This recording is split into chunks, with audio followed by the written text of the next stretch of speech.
कर्ज की समस्याएं अगर जीवन में लगातार बढ़ रही हैं, हमेशा ही आपको लोगों से पैसा उधार लेना पड़ता है, तो मंगलवार के दिन दो इमरती का उपाय कर लेना। दो इमरती का उपाय आपके जीवन से कर्ज से जुड़ी समस्याओं को दूर कर देगा और संकट मोचन हनुमान जी की कृपा से आप अपने जीवन में कभी भी किसी से एक भी उधार नहीं लेंगे। कहने का मतलब है, जो लोग कर्ज के तले दबते चले जा रहे हैं, जिनके सर पर कर्जा बढ़ता चला जा रहा है, जो लोग दूसरे लोगों से पैसा उधार लेते चले जा रहे हैं, अपना पैसा इतना कम पड़ गया है कि एक एक रुपए खर्च करने से पहले आपको बहुत बार सोचना पड़ता है और जीवन के दुख समस्याएं बढ़ती ही चली जा रही हैं, धन की कमी जीवन में आती ही चली जा रही है, तो ऐसा समझ लीजिए कि कर्ज मुक्ति का इससे बड़ा उपाय आपको नहीं मिलेगा, क्योंकि दो इमरती से आप संकट मोचन हनुमान जी को प्रसन्न कर सकते हैं और इस उपाय को मंगलवार के दिन करने से कर्ज जैसी बड़ी बड़ी समस्या से आपको हमेशा के लिए छुटकारा मिल जाता है। तो चलिए जान लेते हैं कौन सा उपाय है और कैसे आपको करना है। लेकिन उससे पहले बात कर लेते हैं अपने एक और उपाय की, जो कि कर्ज मुक्ति के लिए ही है। अब देखिए, कर्ज एक ऐसी समस्या होती है कि जब जीवन में आ जाए, किसी व्यक्ति के जीवन में भी कर्जा कोई लेता है तो ना तो वह सही से खाना खा पाता है और ना ही वह ठीक से सो पाता है, क्योंकि उसको हमेशा टेंशन रहती है। हमेशा उसके दिमाग में यह बातें चलती हैं कि जो कर्ज मैंने लिया है उसे मैं कैसे दूंगा। और कर्ज एक ऐसी समस्या होती है जिससे व्यक्ति पूरी तरह परेशान रहता है। एक व्यक्ति भी अगर घर में किसी से कर्ज ले ले तो पूरा घर परेशान रहता है और धन की कमी पहले ही घर में होती है, उस पर भी कर्ज कोई ले ले तो जीवन के छोटे छोटे दुख भी बहुत बड़े लगने लगते हैं। तो चलिए बात कर लेते हैं कर्ज मुक्ति के लिए सबसे पहले उपाय की। देखिए, कर्ज जैसी समस्याएं जीवन में अगर बढ़ रही हैं तो आपको लाल मसूर की दाल लेनी है। देखिए, लाल मसूर की जो दाल होती है, इसका रंग लाल होता है, जो कि मंगल से जुड़ा हुआ है, यानी आपके मंगल ग्रह से। और अगर आपकी कुंडली में मंगल कमजोर होता है तो कर्ज जैसी समस्याएं बढ़ जाती हैं। जिन लोगों की कुंडली में भी मंगल कमजोर हो जाता है, उनके ऊपर हमेशा कर्जा मिलता है। तो मंगल को जैसे ही आप मजबूत करेंगे, अपनी कुंडली में कर्ज से आपको छुटकारा मिल जाएगा। आपको क्या करना है, मसूर की दाल लेनी है। कितनी लेंगे, अपनी आवश्यकता अनुसार। आप चाहे तो जितनी आप ले सकें उतने मसूर दाल लेनी है और किसी भी जरूरतमंद व्यक्ति को आपको मंगलवार के दिन यह मसूर दाल देनी है। इस उपाय को करने से बहुत जल्दी कर्जे से छुटकारा मिलता है। 3 से 4 मंगलवार करेंगे ना तो दूसरे मंगलवार से ही आपको चमत्कार दिखेगा और कर्ज की समस्याओं से आपको छुटकारा मिलता चला जाएगा। तो चलिए अब बात कर लेते हैं अपने दूसरे उपाय की, कैसे दो इमरती का उपाय करके आप अपने जीवन के कर्जे को दूर कर सकते हैं, कर्ज की बड़ी बड़ी समस्याओं को दूर कर सकते हैं। दूसरी चीज की, इस उपाय को करने से कभी पूरे जीवन काल में किसी से एक रुपए लेने की आपको जरूरत नहीं पड़ती है। कर्जे जैसी समस्याएं जीवन में कभी लौट कर नहीं आती हैं। अब देखिए, कर्ज में जो लोग फंसे हैं, ऐसा आपको बता दें कि मंगलवार का दिन कर्ज मुक्ति के लिए सबसे उत्तम होता है, क्योंकि संकट मोचन हनुमान जी जो हैं, यह आपके जीवन में जितने भी कर्जे से जुड़े संकट हैं, कितनी भी बड़ी कर्जे की समस्याएं हैं, कितना भी ज्यादा आपने लोगों से पैसे उधार ले लिया है, बड़ी से बड़ी कर्ज की समस्या भी दूर हो जाती है जब आप दो इमरती का यह उपाय मंगलवार के दिन इस तरह से कर लेते हैं जैसे हम आपको वीडियो में बताने वाले हैं। तो वीडियो में आगे बढ़े उससे पहले आप सभी से रिक्वेस्ट करते हैं कि वीडियो को लाइक जरूर कर दें और अगर आप पूरी सच्ची श्रद्धा से यह कमेंट सेक्शन में जयकारा लगा देते हैं,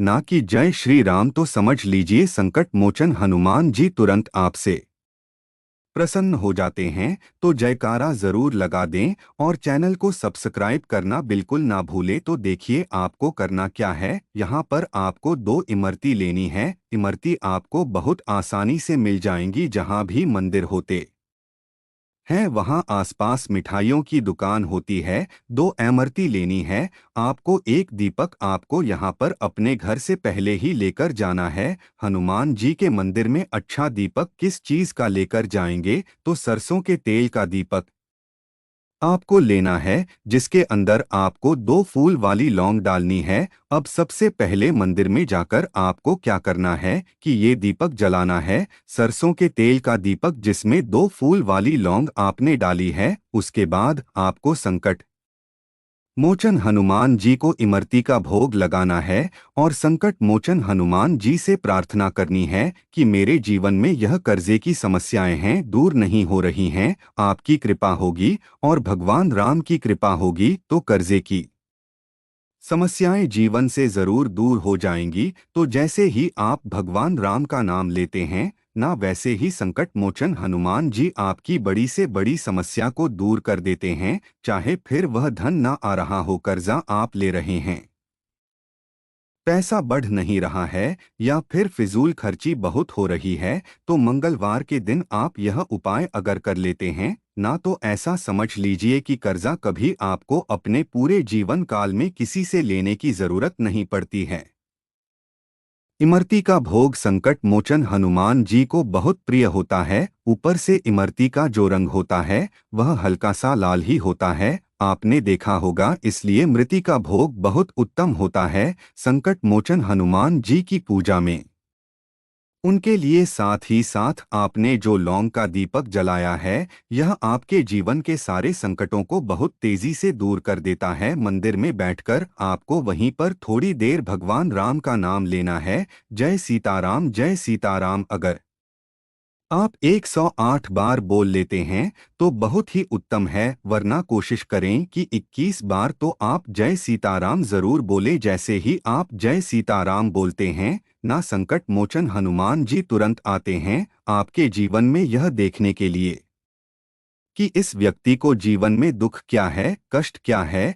तो अगर जीवन के कष्टों को दूर करना है, कर्ज जैसी बड़ी बड़ी समस्याओं को दूर करना है ना, तो पूरी सच्ची श्रद्धा से एक बार विश्वास करके आप यह उपाय करें। आप खुद इसका चमत्कार अपने जीवन में देख लेंगे। अब बात कर लेते हैं अपने तीसरे उपाय की। अच्छा, तीसरा उपाय जो अब आपको बताने जा रहे हैं यह है शत्रुओं से छुटकारा पाने का उपाय। देखिए, अगर आपके शत्रु लगातार आपको डोट परेशान कर रहे हैं, आप अपने सामने वाले शत्रु से परेशान हैं या अपने गुप्त शत्रुओं से परेशान हैं, कैसे भी शत्रु आपके जीवन में आपको परेशान कर रहे हैं, मंगलवार के दिन आपको यह तीसरा वाला उपाय करना है। बड़े से बड़ा शत्रु भी घुटने टेक देगा और आपका कुछ बिगाड़ नहीं पाएगा। करना क्या है, आपको यहाँ पर फूल वाली 4 लौंग लेनी है, 2 कपूर के टुकड़े लेने हैं, 4 फूल वाली लौंग बिना टूटी हुई नहीं लेनी है और लेकर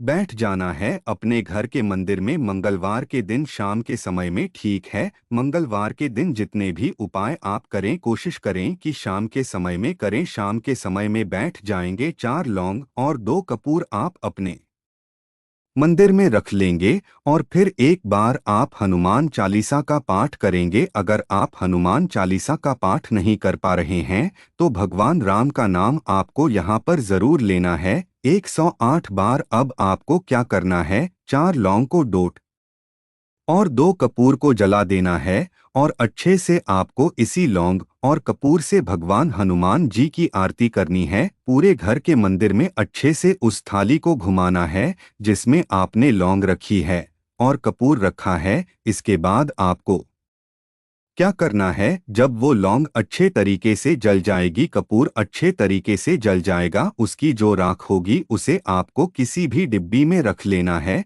छोटी सी डिब्बी ले लें, कोई बर्तन ले लें, उसके अंदर आपको भर कर रख लेना है। अब आपको करना क्या है, इसका जो है उसके अंदर थोड़ा सा जल मिलाकर आपको इसका तिलक करना है। कितने दिन करना है, कम से कम 11 दिन इसका तिलक करना है। अपने माथे पर, अपने मस्तक पर इसका टीका आपको लगाना है।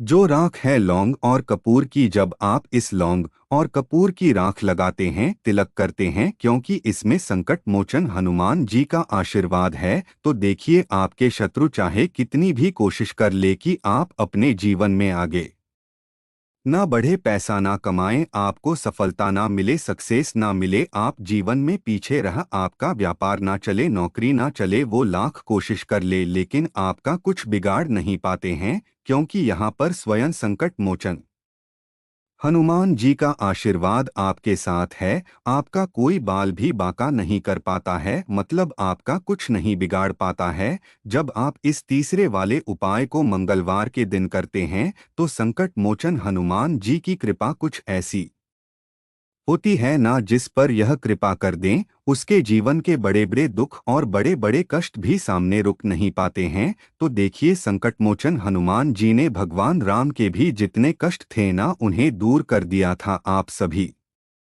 जानते हैं, आपके जीवन के कष्टों को भी वही दूर करेंगे, बस पूरा विश्वास आपको रखना है और इन उपायों को करना है। कुछ भी आपको अगर समझ में नहीं आया हो, कुछ पूछना हो, तो कमेंट सेक्शन में पूछ सकते हैं। हमेशा की तरह हमारी वीडियो को लाइक कर दें और पूरी सच्ची श्रद्धा से, अगर संकट मोचन हनुमान जी के सच्चे भक्त हैं ना, तो जय श्री राम कमेंट सेक्शन में जरूर लिख दें। चैनल को सब्सक्राइब करना बिल्कुल ना भूलें। तो आप सभी को डोट राधे राधे, जय श्री कृष्ण।